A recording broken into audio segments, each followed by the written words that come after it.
Hello students, today's topic is anticholinesterase from doxyverse.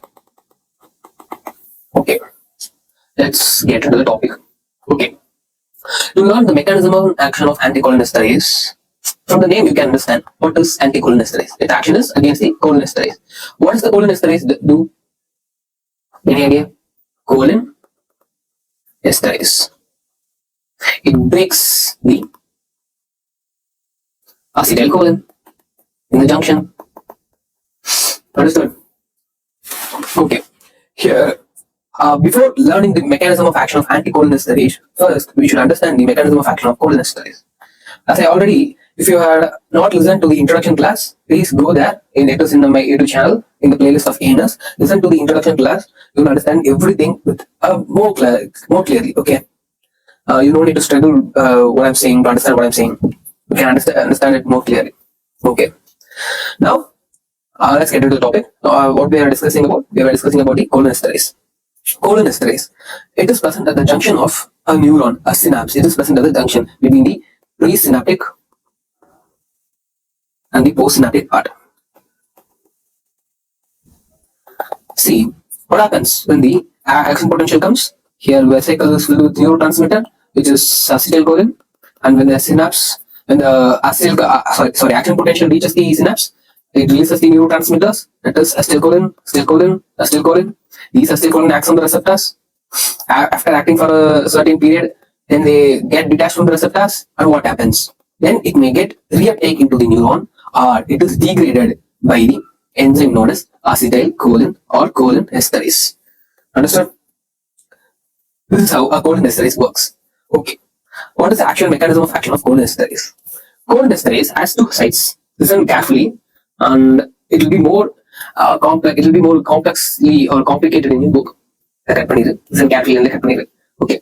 Listen this, students. Acetylcholinesterase has two sites. See, it is anionic site and an esteric site. What is esteric site and what is anionic site and what are their uses? We'll learn that. Okay, has two sites. One is anionic site, another is esteric site. Students, I'm not teaching a concept. Okay, I'm teaching you an essay. This essay, for what are the concepts needed for learning this essays? Only those concepts I'm teaching. You don't need to You don't need to search for any other source for better understanding. Okay, if you listen to this lecture and go back and take your book and read, it will be more easy for you than based on your own understanding. So please listen to this lecture. We'll get a clear idea about the anticholinesterase, and I'll only discuss the topic what are all given in your book, not anything extra. Okay. Okay. Now, anionic and esteric site. Acetylcholinesterase has two sites. One is anionic site and another one is esteric site. This is acetylcholinesterase. This is an enzyme. That is acetylcholinesterase. Okay.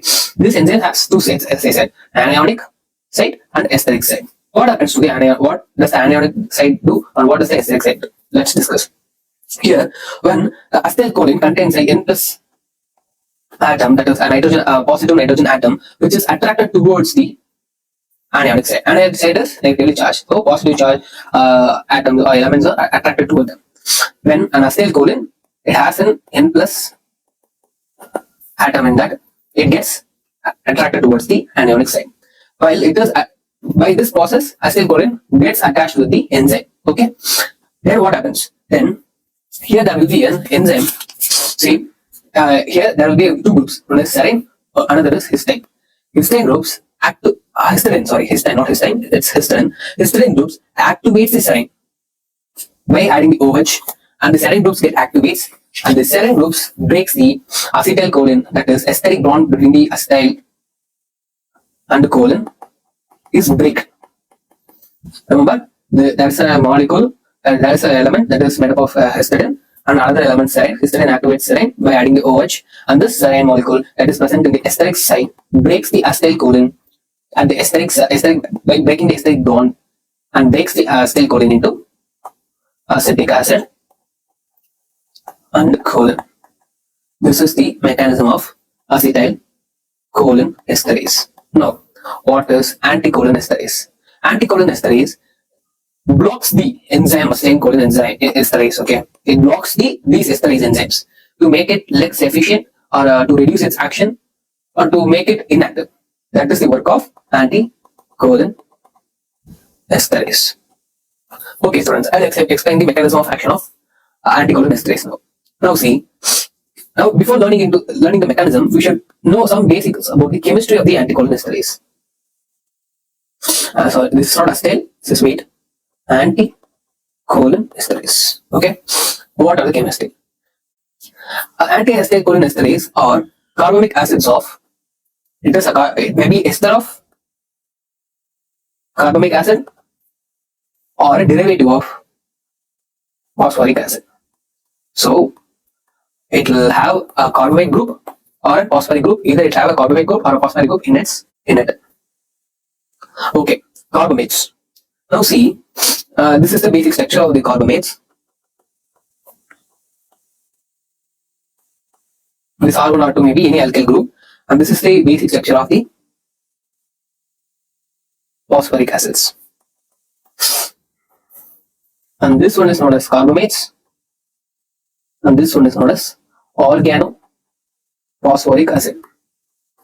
You don't need to learn these structures and no need to learn the chemistry, but just for making you to understand, just make you understand better that by simply reading the mechanism of action, you don't understand. First, you should know the chemistry of the chemistry of an enzyme, and then you should know which group of an enzyme. That is, as I said, see here, positive N group get attracted to the anionic state, like that. Which group of an enzyme performs a specific function to block the acetylcholinesterase. So for that only we are learning the chemistry. You don't need to mug up these structures or this formula, just to make you understand. Okay. Now just remember that carbamate group has N group in it, and the phosphate group has a phosphate element in it.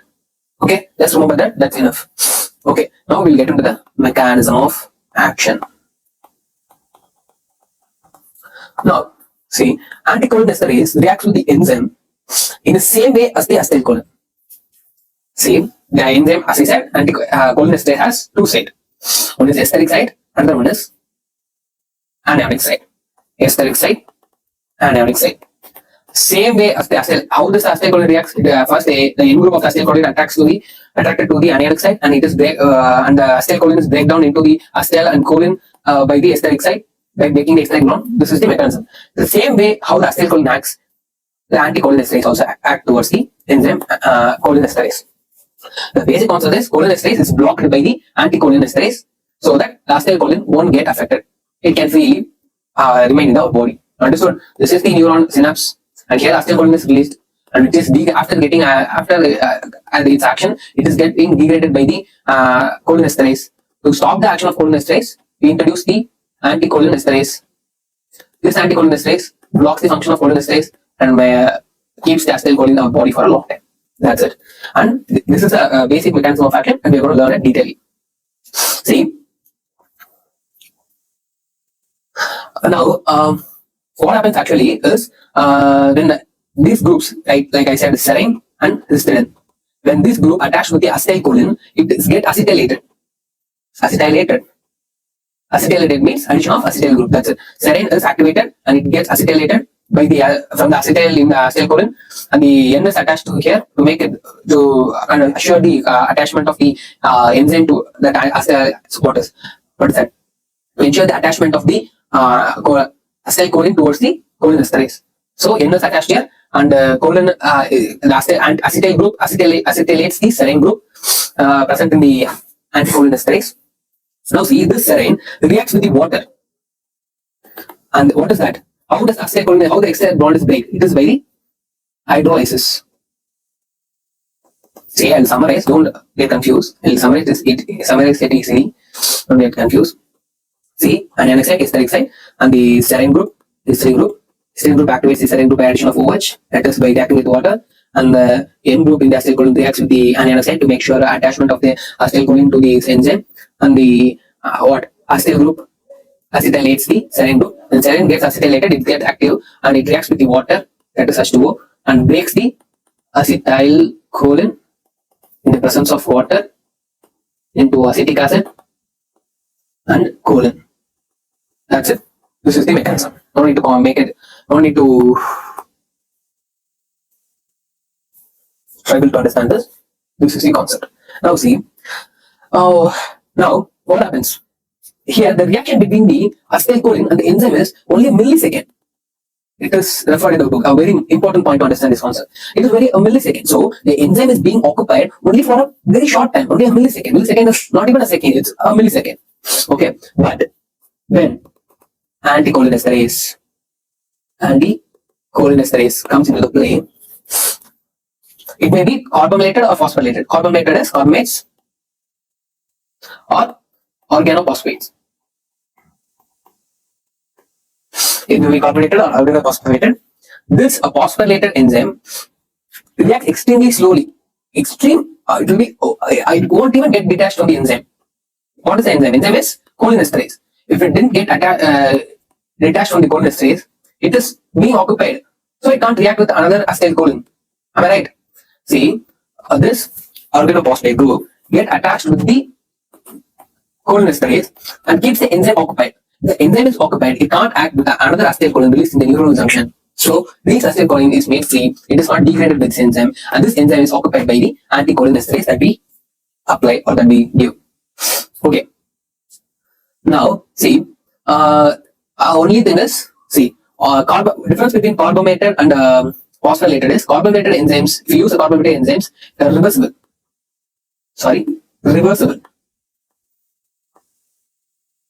Reversible. And but what about the phosphorylated? The phosphorylated groups are irreversible.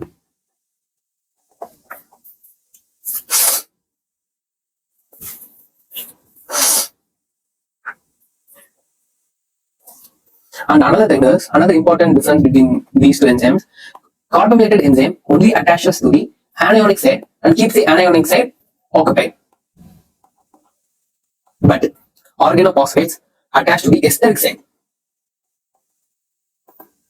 and forms a strong covalent bond. So what happens? It is only made up of hydrogen bonds. Anionic bonds are hydrogen bonds. So it becomes reversible, and phosphorylated enzymes are not reversible. Phosphorylated enzyme means, it does cholinesterase. Cholinesterase has a serine group. Serine group get acetylated and reacts with water to break the acetylcholine. But now it reacts with the anticholinesterase. Anticholinesterase has a phosphate group. The phosphate group reacts with the serine and it phosphorylates the serine. And forms the strong covalent bond. So it is unbreakable, which is so strong, so it becomes reversible when we use a phosphorylated enzyme, that we use organic phosphates, but it is only reversible when we use a carbonated enzyme. And learn this example of carbonated enzyme is endorphonium. Example, okay, attaches only to the anionic site. And another thing, now, what happens if the enzyme is reactivated? That is, see, this is the site. These all points are given in the book. I'm not saying any extra points, okay? So please listen carefully while you're reading the book. You don't need to struggle to understand the concepts and the lines given in the KD Tripati. If you listen to the lecture, it will be easy for you. Endorphin is an example of carbonated enzyme. Next, what happens when the enzyme gets reactivated? What happens? See, this is an enzyme. A carbonated group only attached to the anionic site. It only makes a weak hydrogen bond. It may get out of the enzyme after some times. So the enzyme gets reactivated. Here, enzyme is only a protein. It also has a half time. It's only an active enzyme, kind of drug. It has a half time. What happens to the half time? See, if there are fresh acetylcholine esterase and it is a reactivated cholinesterase. Reactivated is when a carbonated group is attached and it is get removed. Then again, enzyme is free of the anticholinesterase, so it is reactivated. This is freshly synthesized, which has more half time. As you guess, it is freshly synthesized.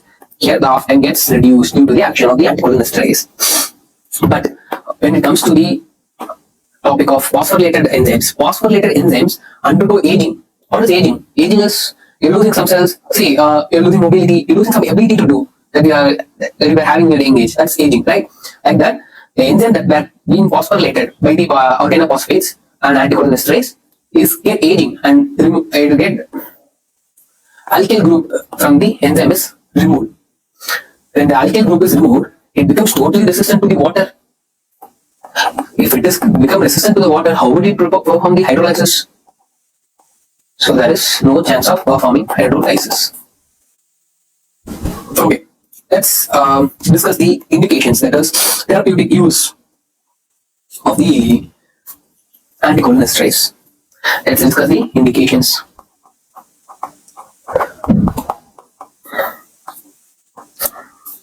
First indication is it is used as a meiotics. Okay, those who don't know, I'll explain this. What is meiotics? Meiotics is just constriction of pupil. First, you understand the anatomy of the eye. This is the cornea, and this will be your lens attached to the suspensory ligament, and this will be the iris, and this will be your retina. Okay, understood? It's not a perfect diagram, I know, but just to make you understand, just for a basic understanding. This constriction of iris, or pupil, is known as meiotics. What is dilation is known as mydriasis. Okay. What is glaucoma? Glaucoma is increase in intraocular pressure. What is intraocular pressure? It is a pressure that is in the eye between the chambers. We already know we have two chambers. One is vitreous humor chamber and aqueous humor chamber. When intraocular pressure is increased due to the poor drainage of these liquids. This between the cornea and the lens, the chamber is filled with the aqueous humor. When there is a poor drainage of this humor through the fine meshwork, that is known as trabecular meshwork. When there is a poor drainage of this humor, it increases the intraocular. See, accumulation of the fluid in the eye. What happens? It only have a certain volume. It doesn't introduce a plasticity like a property. It does only have a certain volume. It cannot increase its size, but the fluid keep on accumulating. So the intraocular pressure increases. But this meiotics can be used to improve the outflow. There are two glaucoma, open angle and closed angle. You might not learn this in your physiology, but I'll explain to my best. See this? This is the lens, okay? This is the iris. This is that is cornea. And this is the iris, and this is the lens, and this is the retina. Now, there will be fine pores here to drain this aqueous humor. If you want, I can show the picture, I think. See this picture.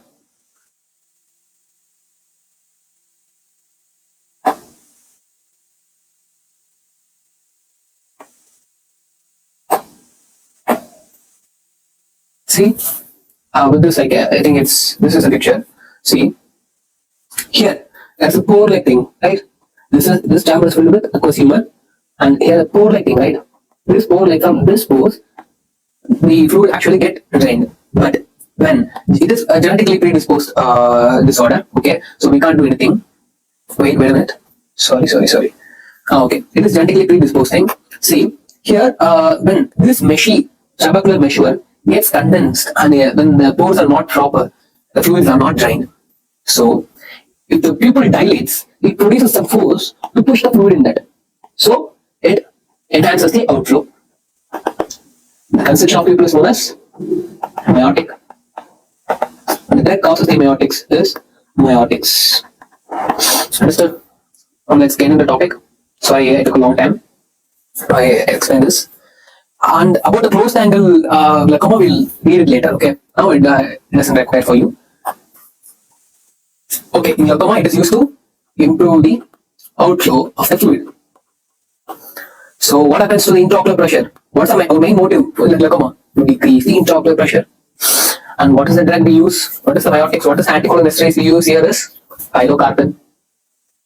I'll erase this. I'll write neat notes to make you understand.